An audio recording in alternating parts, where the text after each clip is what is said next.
जय जगन्नाथ नमस्कार। आज कार्यक्रम को स्वागत करुच्ची। एते फॉर्मालिटी मु करेनी किंतु आज टिके ना को फंबल सोची डर लगुच मन भितर कहीं ना मोर सबुठु अत्यधिक माने जो स्नेह भल पाइबा डर अनुभूति जो जगार जा सीमित हो जाए से होती प्रभु जगन्नाथ। प्रभु जगन्नाथंकर अति प्रिय भक्त और सेवक हिसाब से यदि सबुठु अधिक स्नेह जहाँ थाए सी हूँ भौणी सुभद्रा माँ। सुभद्रा माँ जी सबुठ बड़ सेवक जी अति निजर से भली गुरुजन जड़े आसिक आम पाखे आज पहुँचती रामचंद्र दास महापात्र सार को नमस्कार कर वेलकम आमर ये प्रोग्राम को जहाँ ना हूँ भाग्यर योद्धा। निश्चित भाव में भाग्यर योद्धा देखुवा अगणित जगन्नाथ प्रेमी भक्त मानक दर्शक मानक कृतज्ञता जनाऊँगी स्वागत जनाऊँगी आपण मैंने देखु था प्रभुंकर कृपा लाभ करता। जय जगन्नाथ। सर मु आज ये भितर आप पशिला माहौल पूरा पूरी चेंज हो जाइए। आपण बहु जगार इंटरव्यू जाइए किंतु एठिकी आसला यहाँ आमर मंदिर आम घर आम सबकि आम क्लास तो एठी आप आसला गोटे अलग भाइब्स क्रिएट होची लागू जमी हाँ प्रकृत में भगवान को किसी गोटे आशीर्वाद आपण सहित आम पाखु पहुँच। मु सर पचारे को बहुत गुड़े क्वेश्चन अच्छी क्वेश्चन गोटे छोट पिलार आबिलता मन भीतर थाए तेणु समस्त पाखे कही हुए कि जहाँ पाखे से ज्ञानटा थाए पचारे मन भीतर से आकांक्षा थाए। सर मंदिर जिते आपण सेवा करती आपणकर जो सेवा अच्छी आपण घर बड़ पु हिसाब से सेवा पाई ना घर जो आपण जो सेवाटा पाइले वंशानुक्रमे ही पाई था। निश्चित भाव में मुझे जानवा चाहूँगी जे दैतापति सेवक कोटि जन्मर पुण्य बाप माँ आशीर्वाद प्रभु कृपा नहले दैतापति कूल पुओ रूप से जन्म हवा बहुत विरल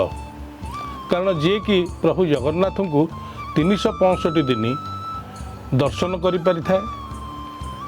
सी हूँ गोटे सेवक सी है दैतापति कारण अन्य जेतक जाक सेवा अच्छा इवन कि गजपति महाराजा से वर्ष सारा प्रभु को दर्शन कर पारती कारण अणबसर 15 दिन तांकर क्षय जाए भारी किंतु दैतापति माने अणबसर 15 दिन प्रभुंकर सेवा करती एवं प्रभु को दर्शन करती एवं नवकलबल समय महा अणबसर हुए से 45 दिन माने भक्त ठू आरंभ कर सेवायत माने प्रभु को दर्शन कर पारते ना सीटा मुझे प्रभुंकर आशीर्वाद कोटि जन्मर पुण्य मु दैतापति कूल जन्म होइछि एवं आमर समस्त दैतापति मानक से प्रभु आशीर्वाद रू से जन्म होइछन्ति। ये सेवा हूँ जन्म हबार 21 दिन छुआ जिते बड़े पलैब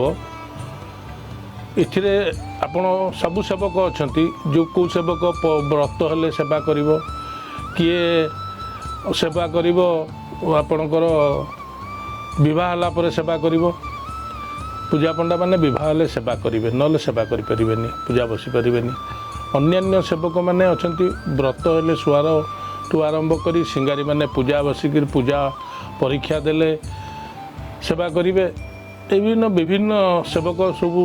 बोईता व्रत होकर शाड़ी बंधेला परे सेवा करिवे आमे गोटे सेवक जे कि जन्म हबार 21 दिन छुआ जीवा परे अणसर घर भितर ताकू नहीं प्रभु पाखे छोट छुआटी गड़े देला परे से सेवक हो जाए एवं सी जगन्नाथंकर सेवा करिवार अधिकार पाए एवं जगन्नाथ मंदिर मध्य से तार खेई प्राप्य पाए। यहाँ हूँ कोटि जन्मर पुण्य कोटि जन्मर प्रभुंकर आशीर्वाद एवं आपणकर जो मो हिसाब रे जो कहले बाड़ग्राही जे मुख्य हंती आमर 4टी बाड़े प्रभु जगन्नाथ को बांट जाइए गोटे हेले सुदर्शन महाप्रभु बाड़ग्राही जार कि अधिकारी हेले पति महापात्र कारण दैता एवं पति मिसिकी दैतापति दैता गोटे संप्रदाय पति महापात्र गोटे संप्रदाय मिसिकी दैतापति कह जाए। पति महापात्र होउचंती सुदर्शन बाड़र मुख्य बलभद्र बाड़र मुख्य अच्छा सी होती हलधर दास महापात्र जगन्नाथ बाड़र मुख्य होउचंती जगन्नाथ स्वामी महापात्र ଏବଂ ମଝିବାଡ଼ର ମୁଖ୍ୟ ଆମର ଘରର ଯିଏ ବଡ଼ ପୁଅ ହେବ ଯେମିତି ଆମର ରଜାଙ୍କର ବଡ଼ ପୁଅ ଯିଏ ରଜା ହେବ ଆଜ୍ଞା ଆପଣଙ୍କର ଯେଉଁ ଏକାକୀ ସେବକ ଅଛି ଆପଣଙ୍କର ପ୍ରତିମା ପାତ୍ର ହୁଅନ୍ତୁ ତଳୁଚ ମହାପାତ୍ର ହୁଅନ୍ତୁ ଭିତରଚ ମହାପାତ୍ର ହୁଅନ୍ତୁ ପାଟଜୋଶୀ ମହାପାତ୍ର ହୁଅନ୍ତୁ ତାଙ୍କର ଯେଉଁମାନଙ୍କର ବଡ଼ ପୁଅ ସେ ସେବାଟିକି ସେ ତାକୁ ହିଁ ଦିଆଯିବ ହସ୍ତାନ୍ତର ଯେହେତୁ ମୋର ବଡ଼ ଭାଇ ଅଛି ଆଜ୍ଞା ତାର ମୁଣ୍ଡ ଖରାପ ସେଥିପାଇଁ ବାପା ଆଉ ମୋ ସାନ ଭାଇ ଏମାନେ ଡିସାଇଡ଼୍ କରିକିରି ମୋତେ ମୁଁ ମଝିଆ ହେଲେ ମଧ୍ୟ ମୋତେ ପ୍ରଭୁଙ୍କର ଆଶୀର୍ବାଦ କୃପାରୁ ଆଜ୍ଞା ମୋତେ ଇଏ ବାଡ଼ଗ୍ରାହୀ ସେବା ମିଳିଛି ଏବଂ ମାଆଙ୍କ ଆଶୀର୍ବାଦ ମଧ୍ୟ ମୁଁ ଲାଭ କରିଛି କାରଣ ନବକଳେବରରେ ବାଡ଼ଗ୍ରାହୀ ହିସାବରେ ମୋତେ ଆଜ୍ଞାମାଳ ନେବାର ସୁଯୋଗ ମିଳିଛି ଏବଂ ବ୍ରହ୍ମ ପରିବର୍ତ୍ତନ କରିବାର ସୁଯୋଗ ଯେଉଁଟାକି ଦୈତାପତି କୂଳରେ ଜନ୍ମ ହେବା ଏବଂ ତା'ର ଭାଗ୍ୟ ଯେଉଁ ଏଣ୍ଡ ସେଇଟା ମୁଁ ପ୍ରଭୁଙ୍କର ମାଆର ଆଶୀର୍ବାଦରୁ ସେଇଟା 2015 ନବକଳେବରରେ ମୁଁ ପାଇଯାଇଛି। ସାର୍ ଯେତେବେଳେ ଆପଣ ସ୍କୁଲ ସମୟ ଥିବ ଆପଣଙ୍କ ଦୈତାପତି ସେବକ ମାନେ ସମସ୍ତେ ସ୍କୁଲ ଯାଆନ୍ତି ଯେମିତି ନର୍ମାଲ ପିଲାମାନେ ଯାଆନ୍ତି ନିଶ୍ଚିତ ଭାବରେ ସେମିତି ପାଠ ପଢ଼ା ନର୍ମାଲ ପାଠ ପଢ଼ା ବେଦ ଉପରେ ନାଇଁ ନର୍ମାଲ ସମସ୍ତଙ୍କର ଯେତେବେଳେ ଆପଣ ପିଲା ଥିବେ ଦେଖୁଥିବେ ଯେ ଯୋଉଠିକି ସମସ୍ତେ ଧାଉଁଛନ୍ତି ଜଗନ୍ନାଥ ମନ୍ଦିର ମୋ ଘର ସେଇଟା କେବେ ଫିଲ୍ ଆସେନି ମାନେ ଯେମିତି ମୁଁ ସେଲିବ୍ରିଟି ଘର ଛୁଆ ମୋ ଠାକୁର ହେଉଛନ୍ତି ସମସ୍ତଙ୍କୁ ସେଇଟା ଯେଉଁ ଆପଣ କହିଲେ ଆମେ ଯେତେବେଳେ 7-8 ବର୍ଷ 10 ବର୍ଷ ଯାଉ ଆମେ ରଥରେ ବସିକିରି ଠାକୁରଙ୍କ ସାଙ୍ଗରେ ଯାଉ ଠାକୁରଙ୍କୁ ପହଣ୍ଡି କରି ଛୋଟ ଛୋଟ ପିଲା ଆପଣ ଦେଖୁଥିବେ ଆପଣଙ୍କର ଟିଭିରେ ସମସ୍ତେ ସଜ ହେଇକି ଆସନ୍ତି ସଜ ହେଇକି ଯାଆନ୍ତି ଆମେ ସେଠି ବେଳୁ ପ୍ରଭୁଙ୍କ ସହିତ ପୁରା ଜଳୁ ସେତେବେଳେ ତ ରଥ ଉପରକୁ ହଜାର ହଜାର ଲୋକ ଚଢ଼ୁଥିଲେ ବର୍ତ୍ତମାନ ତ ସେଗୁଡ଼ିକ ବନ୍ଦ ହେଇଯାଇଛି ସେ ଗହଳିରେ ମଧ୍ୟ ରଥ ଉପରେ ପ୍ରଭୁଙ୍କ ପାଖରେ ଲୁଚିକିରି ତାଙ୍କ ଭୁଜ ତଳେ ପେଟ ତଳେ ଆମେ ରହିକିରି ଛୋଟ ପିଲା ସେ ଅନୁଭୂତି ଆଉ ବର୍ତ୍ତମାନ ନାହିଁ କାରଣ ଯେହେତୁ ରଥ ଉପରକୁ ଲୋକ ବନ୍ଦ ହେଇଗଲେଣି ସେ ଆମେ ଛୋଟ ପିଲା ବେଳୁ ପ୍ରଭୁଙ୍କ ସହିତ ଯେହେତୁ ପ୍ରଭୁ ଆମକୁ ଗୋଟେ ସୁଯୋଗ ଦେଇଛନ୍ତି ତାର ପରିବାରର ଆଖ୍ୟା ଦେଇଛନ୍ତି ଜଗନ୍ନାଥଙ୍କର ଭାଇ ହିସାବରେ ଆମେ ତା ସହିତ ଲୀଳା ଖେଳା କରିବା ଏବଂ ଆମର ଛୋଟ ଛୋଟ ପିଲା ଅଣସର ଘରେ ମଧ୍ୟ ଖାଇକିରି ତା ପେଟରେ ତା ଲୁଗାରେ ହାତ ପୋଛି ଦେବା ଇଏ ମଧ୍ୟ ପ୍ରଭୁ ଆମର ସହ୍ୟ କରନ୍ତି ଆମେ ଯେତେ ଯାହା କଲେ ମଧ୍ୟ ମୁଁ କହେ ସମସ୍ତଙ୍କୁ ଦୈତାପତିମାନଙ୍କୁ ବର୍ଷ ସାରା ଯେତେ ତମେ ପାପ କରୁଛ ଯାହା ଅନ୍ୟାୟ କରୁଛ ଏଇ ଅଣବସର ସମୟରେ ଯେଉଁ ପ୍ରଭୁଙ୍କର ନିଷ୍ଠାପର ଭାବରେ ସେବା କରନ୍ତି ସବୁତକ ପାପ ଧୋଇଯାଏ ଯେଉଁ ସମୟରେ ଅଣସର ଘର ସମୟକୁ ଅପେକ୍ଷା କରାଯାଏ ଗୋଟେ ଯେତେବେଳେ ନୂଆ ଛୁଆଟେ ଯେତେବେଳେ ସେବା ନେବ ସେଇ ସମୟରେ ହିଁ ନେଇପାରିବ ସେଇ ସମୟରେ ହିଁ ନେଇପାରିବ କାହିଁକି ସେ ସମୟରେ କାରଣ ସେତେବେଳେ ଆମର ଯେଉଁ ଆମେ ତ କୌଣସି ଶାଢ଼ୀ ବନ୍ଧା ସେବକ ନୁହଁ ନା କି ଆମର ନାହିଁ ଆମର ଯେତେବେଳେ ଅଣବସର ସମୟରେ ମନ୍ଦିର ଭିତରେ ସମ୍ପୂର୍ଣ୍ଣ ଅଧିକାର ଆମର ଜ୍ୟେଷ୍ଠ ଶୁକ୍ଳ ତ୍ରୟୋଦଶ ନୀଳାଦ୍ରି ବିଜେ ପର୍ଯ୍ୟନ୍ତ ଜଗନ୍ନାଥ ଆମର ପରିବାରର ସଦସ୍ୟ ହିସାବରେ ସମ୍ପୂର୍ଣ୍ଣ ଦାୟିତ୍ୱ ସେଇ ସମୟରେ ଆମର ଯେଉଁ ପିଲାଟି ଜନ୍ମ ହେଇଥିବ ଧର ସିଏ ତାର 21 ଦିନ ସରିଯାଇଥିବ କିମ୍ବା 6 ମାସର 8 ମାସର ହେଇଥିବ ସିଏ ଯାଇକିରି ଆମର ବିଶେଷ କରିକିରି ପ୍ରଥମ ପଶିଗଲେ ତା ପରଦିନଠୁ ଯେହେତୁ ସେ ଭାଗ ପାଇବ ଆମେ ପଞ୍ଚମୀରେ ଯେଉଁ ଫୁଲୁରି ଲାଗି ପ୍ରଥମ ଭାଗଟା ତେଲ ନବୁନି ବିଲିକା ଆମେ ପଞ୍ଚମୀ ପରେ ଆମର ସବୁ ଦୈତାପତି ମାନେ ସବୁ ପିଲାମାନଙ୍କୁ ନେଇକିରି ପ୍ରଭୁଙ୍କ ସେବାରେ ପହଞ୍ଚନ୍ତି ତାଙ୍କର ହସ ହସ ଖିଲିଖିଲି ମୁଁ ଆପଣ ଯେତେବେଳେ ସେ ଚନ୍ଦନ ଲାଗି ସରିଯାଏ ସେ ସମୟରେ ଆମର ଆପଣ ମାର୍କ କରିବେ ଲୋକାଲ ଲୋକ ଏଇ ପୁରୀ ସହର ଲୋକ ଦୋକାନୀ ବଜାରୀ ସେବାୟତ ପରିବାର ସେଇ ସମୟରେ ଯାଆନ୍ତି କାରଣ ସେ ସମୟରେ ପ୍ରଭୁଙ୍କୁ ଯାହା ମାଗିବ ଖୁସିରେ ଥିବେ ସେ ଖୁସିରେ ଥିବେ ସେ ସବୁ ପୂର୍ଣ୍ଣ କରିଦିଅନ୍ତି ଏବଂ ତାପରେ ଯେଉଁ ସେଇ ସମୟରେ ଯେଉଁ ଭେଷୁଟି ହୁଏ ଶୋଇବାକୁ ଯିବା ପାଇଁ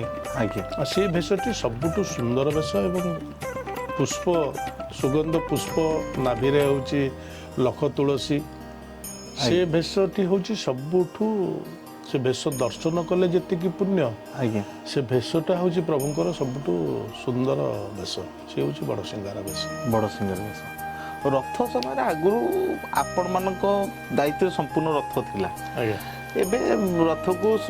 ଯେହେତୁ ମନ୍ଦିର ପ୍ରଶାସନ ହଉ କି ସରକାର ହୁଅନ୍ତୁ ତାଙ୍କ ଦାୟିତ୍ୱକୁ ଆସ୍ତେ ନେଇକି ଆପଣଙ୍କ ଦ୍ୱାରା ହିଁ କରାଉଛନ୍ତି ଆଗରୁ ରଥରେ ସେଇ ଯେଉଁ ପାରିଶ୍ରମିକ ହିସାବରେ ଆପଣ ବହୁତ ସାରା ସମସ୍ତେ କୁହନ୍ତି ଯେ ସେବାୟତ ସମସ୍ତଙ୍କ ପାଖରେ ବହୁତ ସାରା ସୁନା ଗୋଟେ କଥା ଆପଣଙ୍କର ମନ୍ଦିର ଭିତରେ ଯେତେ ପ୍ରକାର ସେବକ ସେବା କରନ୍ତି ଆଜ୍ଞା କେବଳ ଦୈତାପତି ମାନଙ୍କର ଯେଉଁ ଅଧିକାରଟା ପ୍ରଭୁ ଜଗନ୍ନାଥ ଦେଇଛନ୍ତି ଏବଂ ରଜା ଦେଇଛି ଏମାନେ ମାସେ ନେଲେ ବର୍ଷ ସାରା ଚଳନ୍ତି। ହଁ ଗୋଟେ ମାସ ହିଁ କେବଳ ସେବା ପାଇଁ। ହଁ ଏଇ ମାସରେ ଇନକମ୍ କଲେ ବର୍ଷଟା ଯାକ ବର୍ଷ ଯାକ ସେଇଥିରେ ସେ ପରିବାର ଚଳାନ୍ତି ଏବଂ ଯେ ଜଗନ୍ନାଥ ମନ୍ଦିରରେ 100% ସେୟାର ହୋଲ୍ଡର କୌଣସି ସେବକ ନାହାନ୍ତି। ନା ଅନ୍ୟ କୌଣସି ସେବକଙ୍କର ରେକର୍ଡ ଅପରାଇଟ୍ରେ ଦେଖିବେନି 100ରୁ 100 ଆପଣ ଯଦି 100 ଟଙ୍କା ଦେବେ କାହାର ଥିବ 40 ଟଙ୍କା କାହାର 50 ଟଙ୍କା କାହାର 60 ଟଙ୍କା ପରସେଣ୍ଟେଜ ହିସାବରେ ଆଜ୍ଞା ଆଜ୍ଞା କିନ୍ତୁ ଦୈତାପତି ମାନଙ୍କର 100%। ଦୈତାପତି ମାନେ ପ୍ରତ୍ୟେକ ଏଇ ଯେଉଁ 1 ମାସ ପାଇଁ ମେଣ୍ଟେନାନ୍ସ ଖର୍ଚ୍ଚ ଏବଂ ଇଏ ଖର୍ଚ୍ଚ ପାଇଁ 20% କାଟିକିରି 80% ନିଅନ୍ତି ଏବଂ ଆପଣଙ୍କର ସେ ମାସରେ ଜଗନ୍ନାଥଙ୍କ ଉଦ୍ଦେଶ୍ୟରେ ଆପଣ ଯାହା ଦାନ ଦେବେ ଆଜ୍ଞା ହାତୀ ଘୋଡ଼ା ଛତି ଛାଡ଼ିଦେଲେ ସମସ୍ତ ଦାନ ଦୈତାପତି ମାନେ ନେଇପାରିବେ ଆଜ୍ଞା ଯେଉଁଟାକି ଅନ୍ୟ ସମୟରେ ହଁ ସମ୍ପୂର୍ଣ୍ଣ କାହାର ଅଧିକାର ନାହିଁ। ସାର୍ ମଝିରେ ଯେତେବେଳେ ଠାକୁରଙ୍କର ଆମେ ପିଲା ହେଇଥିଲୁ ଇଟା 522 ଖଣ୍ଡ ବାହାରିଥିଲା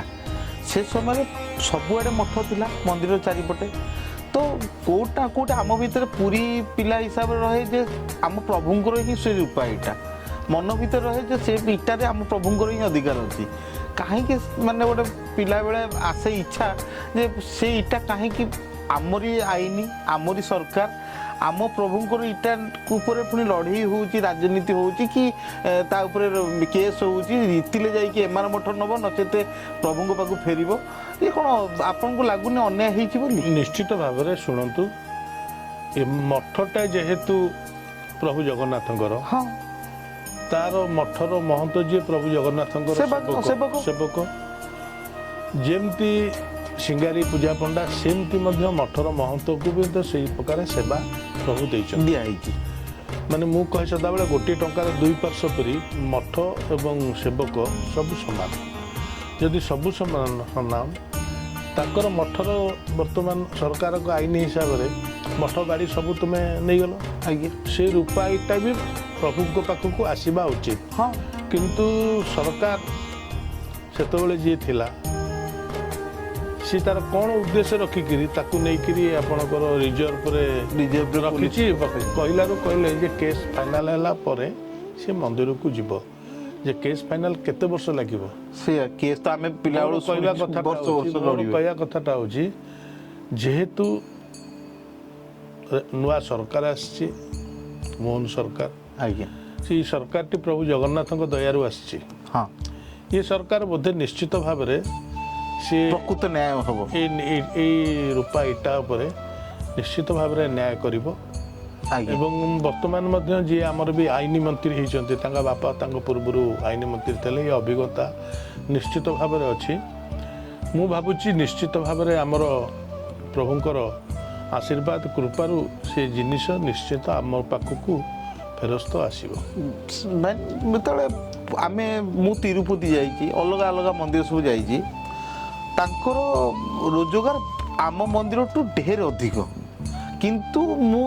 ଦେଖିବାରେ ତାଙ୍କର ସେଠି ବି ଲୋକ ଅପେକ୍ଷା କରୁଛନ୍ତି ଆମ ମନ୍ଦିରଠୁ ଅଧିକ ସମୟ ଅପେକ୍ଷା କରୁଛନ୍ତି କ୍ରାଉଡ୍ ଆମ ମନ୍ଦିରଠୁ ଅଧିକ ଅଛି ହୁଏତ ପ୍ରଚାର ପ୍ରସାର କ୍ଷେତ୍ରରେ ଆମର ମିଡ଼ିଆ କ୍ଷେତ୍ରରେ ଆମେ ଟିକେ ନାକୁ ସୁପ୍ତ ଥିଲେ ଏବେ ଆକ୍ଟିଭ୍ ହେଇଗଲେଣି ଏବେ ବହୁତ ସବୁଆଡ଼େ ଖୋଲିଲା ମାନେ ପ୍ରଭୁଙ୍କର ଲୀଳା ସବୁଠି। ଏବେ ଆମେ ଯେଉଁଟା 10 ବର୍ଷ ଆଗରୁ ଆମର ସରକାର ହଉ କି ମନ୍ଦିର ପ୍ରଶାସନ ହଉ କି ସେବାୟତ ମାନେ ହଉ ଯେଉଁ ଜିନିଷଟା କରିବା କଥା ଆଜ୍ଞା ସେଇଟା କରିନଥିଲେ ରାଇଟ୍ ଏବେ ଏଇ ପରିକ୍ରମା ହେବା ପରଠୁ ଆପଣ ଦେଖିବେ ଭକ୍ତମାନଙ୍କ ସଂଖ୍ୟା ବହୁତ ଅଧିକ ବଢ଼ିଯାଇଛି ଆଜ୍ଞା ପ୍ରଚାର ପ୍ରସାରଟା ଯେତେ ଜୋରରେ ହେବା କଥା ଆଜ୍ଞା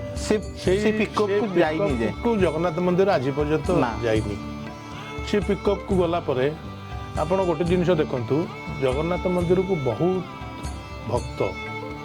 ଦେବାକୁ ଇଚ୍ଛା କରୁଛନ୍ତି ହଁ କିନ୍ତୁ ଯେଉଁଠି ଆପଣଙ୍କର 18G ଯେଉଁଟା ଇନକମ୍ ଟ୍ୟାକ୍ସର ଡିବେଟ୍ଟା ଆଜ୍ଞା ସେଇଟା ଆଜି ପର୍ଯ୍ୟନ୍ତ ମନ୍ଦିର ପ୍ରଶାସନ ରାଜ୍ୟ ସରକାର କରିପାରିନାହାନ୍ତି ଆଜ୍ଞା ଯେ ଗୁରେ ଲୋକ ଆସୁଛନ୍ତି ଦେବାକୁ ଯେତେବେଳେ କହୁଛନ୍ତି ଏଇଟା ନାହିଁ ହଁ କାରଣ କିଛି ଦିନ ଆଗରୁ ଏ ନିର୍ବାଚନ ପୂର୍ବରୁ ଅମିତାଭ ବଚ୍ଚନ ଚାହୁଥିଲା କିଛି ଦେବାକୁ ଆଜ୍ଞା ସେ ଯେତେବେଳେ ଶୁଣିଲା ଏଙ୍କର ନାହିଁ ସେ ଫେରିକିରି ବାଧ୍ୟ ହେଇକି ଅଲଗା କୋଉ ମନ୍ଦିରରେ ଦେବାକୁ ବାଧ୍ୟ ହେଲା। ଯଦି ସେଇଟା ରାଜ୍ୟ ସରକାର କରିପାରନ୍ତେ ନିଶ୍ଚିତ ଭାବରେ ଜଗନ୍ନାଥ ମନ୍ଦିରକୁ ବହୁତ ପରିମାଣରେ ଭକ୍ତ ଚାହୁଁଛନ୍ତି ଦେବା ପାଇଁ। କାରଣ ଆପଣ ଦେଖନ୍ତୁ ଗତ ସରକାର ଏଇ ମୁଠେ ଚାଉଳ ମାଗିକିରି ଏତେ ଟନ୍ ଜଣଙ୍କଠୁ ମୁଠା ଚାଉଳ ଆଣିକି ଆଜି ପାହାଡ଼ ହେଇଗଲା ଚାଉଳରେ। ଯଦି ପ୍ରଭୁଙ୍କର ଯଦି ଠିକ୍ ନିୟମ କାନୁନ ଯଦି ସରକାରଙ୍କର ଇଚ୍ଛା ରହିବ ଏଠି ସୁନାର ବି ମଧ୍ୟ ଖଣି ଭକ୍ତମାନେ ଜଗନ୍ନାଥଙ୍କର ଯେଉଁ ସୁନାର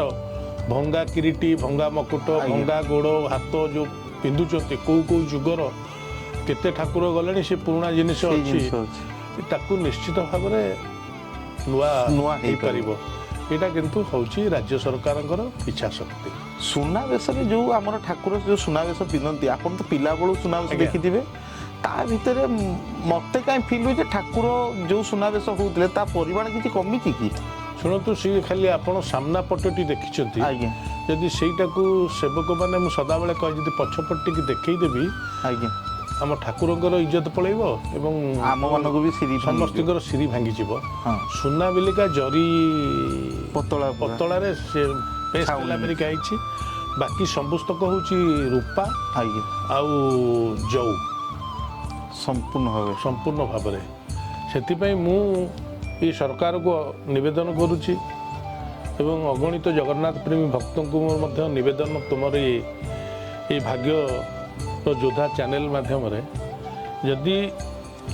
ଇଚ୍ଛା କରନ୍ତେ ପ୍ରଭୁଙ୍କର ସୁନାର ନୂଆ ମକୁଟ ସବୁକିଛି ସମସ୍ତ ହେଇପାରନ୍ତା। ଆମର ଓଡ଼ିଆଙ୍କର ପରିଚୟ ହେଲେ ପ୍ରଭୁ ଜଗନ୍ନାଥ। ଯଦି ଖାଲି ଠିକ୍ ରାସ୍ତାରେ ଯଦି ତାକୁ କୁହାଯାଇପାରିବ ଇଏ କରିପାରିବ ସୁନା ସମସ୍ତେ ଆଣିକିରି ଦେବେ ପ୍ରଭୁଙ୍କର ଜିନିଷ ତିଆରି କରିବା ପାଇଁ। ମାନେ ନିଶ୍ଚିତ ଭାବରେ ଯେ ସାରା ଜଗତକୁ ଦଉକି ତାଙ୍କ ପାଖରେ କିଛି ନାହିଁ। ଖାଲି ଯଦି ରାଜ୍ୟ ସରକାର କରିବେ ଯେଉଁମାନେ ଗୁପ୍ତରେ ଦେବାକୁ ଚାହୁଁଛନ୍ତି କି ଯେଉଁମାନେ ଦେବାକୁ ଚାହୁଁଛନ୍ତି ଯେ ଯାହା ଏଠିକି ପୁରୀକି ଆସିବା ଦରକାର ନାହିଁ। ଯେ ଯାହା ଜିଲ୍ଲାପାଳଙ୍କ ନିକଟରେ ପୁରା କାଉଣ୍ଟର ହେଇଯିବ। ଜଣେ ରହିବ ଓଜନ କରିବ ରିସିଟ୍ ଦେବ ଜିନିଷ ରଖିବ ତାପରେ ସବୁତକ ଜିଲ୍ଲାରୁ ଆସିବ ଏଠିକି। ଆପଣ ସମ୍ଭାଳି ପାରିବେନି ଯେମିତି ଚାଉଳ ରଖିପାରିଲେନି ସେମିତି ପ୍ରଭୁଙ୍କର ଅଳଙ୍କାର ସବୁ ସୁନାର ହେଇପାରିବ। କହିଲି ଆମେ ଗୋଟେ ଥର ଖାଲି ମୁହଁରେ କହିଦେଲୁ ଯେ ରୂପା ଦ୍ୱାର ଗୁଡ଼ାକ କୋଉ ଯୁଗର। ଆମକୁ ଜଣେ ଭକ୍ତ ବମ୍ବେର ରିଲାଏନ୍ସ କମ୍ପାନୀ ସିଏ 5 କେଜି କେତେର ସୁନାର ଅଳଙ୍କାର କୁଣ୍ଡଳ ଯେଉଁ ଭାଙ୍ଗି ଯାଇଥିଲା ତାକୁ ସେ ତିଆରିକି ଦେଇଦେଲା ଏବଂ ଗୋଟେ ରୂପା ଦ୍ୱାର ପିଙ୍କା କହିଥିଲା ଦେଖିଲା ବେଳକୁ 4-4ଟା ରୂପା ଦ୍ୱାର ତିଆରି ଦେଲା। ନିଶ୍ଚିତ ଭାବରେ କାରଣ ବର୍ତ୍ତମାନର ଯେଉଁ ଠାକୁର ଇଏ ଠାକୁର ପିନ୍ଧିବା ଏବଂ ଖାଇବା ଉପରେ ବହୁତ ଖୁସି। ତାଙ୍କର